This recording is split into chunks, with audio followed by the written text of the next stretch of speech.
आप सभी का आपके अपने YouTube चैनल एमवे स्टडी में स्वागत है। चलिए आज हम लोग probability of sum of three dice that mean तीन पासों को यदि एक साथ फेंका जाए तो पासों पर अंकित संख्याओं का योगफल की प्रायिकता क्या होगा, इसके बारे में स्टडी करेंगे। यह टॉपिक आपके competitive exam point of view और board exam point of view से काफी इम्पोर्टेंट है, क्योंकि इस टॉपिक से हर साल एक क्वेश्चन आपके और सभी कॉम्पिटिटिव एग्जाम में पूछे जाते हैं। चलिए आज देखते हैं इसका एक सुपर ट्रिक, जिसके अकॉर्डिंग आप तीन पासों को यदि एक साथ फेंकें तो उसपे अंकित संख्याओं का योगफल की प्रायिकता निकालना आप चुटकियों में सोल्व कर लेंगे। मतलब 2 सेकेंड के अंदर आप आंसर निकालना जान जाएंगे। चलिए देखते हैं वह सुपर ट्रिक क्या है, स्टार्ट करते हैं हम। चलिए हम लोग देखते हैं, हम समझेंगे क्या दिया हुआ है। Related to probability of sum of three dice that means तीन पासों पर अंकित संख्याओं के योगफल की प्रायिकता निकालना है। तो कैसे निकालेंगे? यदि सिंपल सी बात करूं मैं तो बताइए, यदि पहले पासे को मैं फेंकूंगा फर्स्ट पासे को तो क्या आएगा 1 2 3 4 5 एंड 6, कुल 6 संख्या होगा। सेकेंड पासे को फेंकिएगा तो 1 2 3 4 5 एंड 6, मतलब यहाँ भी 6 संभावना होगा। तीसरे पासे को फेंकिएगा तो यहाँ पर भी आएगा 1 2 3 4 5 एंड 6। तो बताइए टोटल जो संभावना बनेगा इन तीनों को मल्टीप्लाई करेंगे तो कुल कितना बनेगा 216। तो बताइए यदि 216 संभावनाओं को मैं आपको बोलूं कि कॉपी पर लिखने के लिए, तो क्या आप एक पेज में लिख पाएंगे? नहीं हो पाएगा। आपको 216 संभावनाओं को लिखते लिखते 2-3 पेज हो जाएगा। तो उसमें न्यूमेरिकल आप कब करेंगे? आपको क्वेश्चन का डायग्राम ही बनाने में, उसके कंस्ट्रक्शन करने में ही आप टाइम वेस्ट कर देंगे। तो न्यूमेरिकल आपका बनाने में 5 से 6 मिनट कम से कम समय लगेगा एक क्वेश्चन को बनाने में। लेकिन हमारे पास कॉम्पिटिटिव एग्जाम में मात्र 1 मिनट का समय होता है, तो 1 मिनट के अंदर आपको क्वेश्चन सोल्व करना है। तो ऐसे आपको क्वेश्चन सोल्व करने के लिए मैं एक सुपर ट्रिक बताने जा रहा हूँ, जिसको आप ध्यान से देखेंगे। उस ट्रिक के माध्यम से आप क्वेश्चन को मात्र 2 सेकेंड में बनाएंगे, ये मैं आपको गारंटी देता हूँ। चलिए देखते हैं आप। चलिए मैंने पिछले क्लास में आपको 2 डाइस से संबंधित बताया था, आज 3 डाइस से संबंधित देखते हैं। तो क्या होगा समझेंगे। यहाँ पे मान लेते हैं यहाँ पर मैक्सिमम नंबर दिया हुआ है, पहले मिनिमम होता है मिनिमम, ये ना जी। तो मिनिमम नंबर होगा जिसको बोलते हैं न्यूनतम मान हो गया। उसके बाद अगला टर्म अंतिम में क्या लिखते थे? मैक्सिमम। मैक्सिमम मतलब क्या होगा? अधिकतम, ये होगा। तो चलिए देखते हैं मिनिमम और मैक्सिमम क्या है। यहाँ बताइए मिनिमम संख्या क्या हो सकता है? पहले को 1, दूसरे को 1, तीसरे को 1 ऐड कर रहे हैं, क्योंकि हमें सम से संबंधित ही निकालना है। तो बोले इन तीनों को जोड़ेंगे तो क्या प्राप्त होगा? 3। अब मैक्सिमम की बात करें तो मैक्सिमम 6 + 6 + 6 होगा, ऐड कर लीजिएगा तो क्या आ जाएगा 18। अब जो भी नंबर आएगा तो 3 और 18 के बीच ही आएगा। तो वह नंबर कौन कौन सा होगा उसको देखते हैं हम लोग। चलिए 3 के बाद क्या हो सकता है? 4 5 6 7 8 9 10 11 12 13 14 15 16 17 एंड क्या आ गया 18। क्लियर यहाँ तक? तो चलिए अब मैंने इसके बाद क्या बताया था कि आप इसके बीच की नंबर को निकालिए। देखते हैं वह बीच का नंबर क्या है। तो बीच की नंबर के लिए मैं काउंटिंग करूं, देखिए 1 2 3 4 5 6 7 8 9 10 11 12 13 14 15 एंड 16। 16 से 8 कर देते हैं। 1 2 3 4 5 6 7। चलिए इधर से मैंने 7 को ले लिया, 1 2 3 4 5 6 7, इधर 7 ले लिए। तो बीच में यही आपका दो संख्या आ गया, ये तो ये आपका मध्य वैल्यू हो गया। मैंने बताया था जो मीन वैल्यू होता है, जो बीच का वैल्यू होता है, वो सबसे ऊपर होता है। तो पिछले क्लास में मैंने दो पासे से संबंधित पढ़ा था, तो सिर्फ एक बीच में आ रहा था, लेकिन यहाँ पे दो दो बीच में है। जब दो ठो बीच में है तो करना कुछ नहीं है, यहाँ पर दो ठो बना दिए, एक यहाँ पर आएगा और एक यहाँ पर चला जाएगा। उसके बाद यहाँ पर एक लाइन ड्रॉ करते हैं और यहाँ पर भी एक लाइन ड्रॉ कर दिए, क्लियर है ना। चलिए अब देखिएगा कैसे रिप्रेजेंट किया जाएगा, इसको समझेंगे यहाँ पे। चलिए बताइए, सबसे जो न्यूनतम वैल्यू है वह कहाँ से शुरू हो रहा है? 3 से। यहाँ पर क्या होना चाहिए? 10 और यहाँ पर क्या होना चाहिए? 11। अंतिम का जो वैल्यू है वह क्या आपको दिया हुआ है? 18, है ना। उसके बाद अब 3 से लगातार देखते हैं 4, 5, 6, 7, 8, 9। तो यहाँ पर लिखते हैं 4, उसके बाद 5, यहाँ पर 6, 7, 8, 9, 10, 11।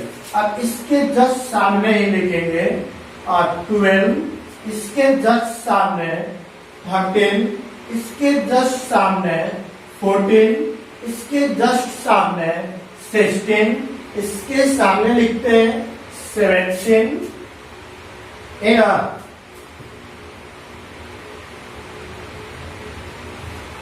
यहाँ पर देखें आएगा क्या आपका 15। चलिए इसके जस्ट सामने क्या लिख दिया जाए? 15, इसके जस्ट सामने 16, इसके जस्ट सामने आपका आएगा 17 और लास्ट में क्या आ गया? 18। क्लियर है यहाँ तक? कोई डाउट इसमें किसी को? नहीं। तो अब यहाँ पे मैंने बताया था, इसमें आपको पासों पर अंकित संख्याओं का योगफल लिखते हैं और अंदर में संभावना लिखते हैं। तो संभावना में यहाँ पर जो लिखेंगे वह क्या होता है? संभावना। तो संभावना क्या होगा उसको समझेंगे, पॉसिबिलिटी, जिसको क्या बोलते हैं? पॉसिबिलिटी।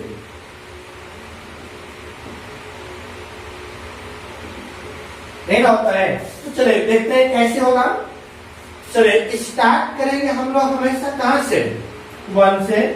1 के बाद इन दोनों संख्याओं के बीच, यहाँ पर देखिएगा सबसे इंपॉर्टेंट चीज हम लिखने जा रहे हैं। यहाँ पर जो लिखेंगे बीच में आप +2 लिखेंगे। क्या लिखेंगे? +2। इसके बाद इन दोनों के बीच में हम लोग लिखेंगे +3, इन दोनों के बीच में लिखिएगा +4, इन दोनों के बीच में लिखेंगे +5, इन दोनों के बीच में लिखेंगे +6। 1, 2, 3, 4, 5, 6। अब क्या होता है? इसके बीच में +7 आना चाहिए, लेकिन नहीं होता। अब घटते क्रम में 2 घटेगा, तो उसके बाद क्या आएगा? 4। इसके बीच में लिखेंगे हम लोग 2 और घटाएंगे, तो क्या आ जाएगा? 2। समझे? 1 से शुरू करेंगे, +2, +3, +4, +5, +6। 6 के बाद 2 घटाइए, +4, 2 घटाइए, +2। अब क्या होगा? लिखेंगे कैसे? समझिएगा यहाँ पे। देखिए इन दोनों को जोड़े, 1 और 2 3, तो यहाँ पर क्या आ गया? 3। अब इन दोनों को जोड़े, 3 और 3 कितना आ गया? 6। इन दोनों को जोड़िए, 6, 4, 10।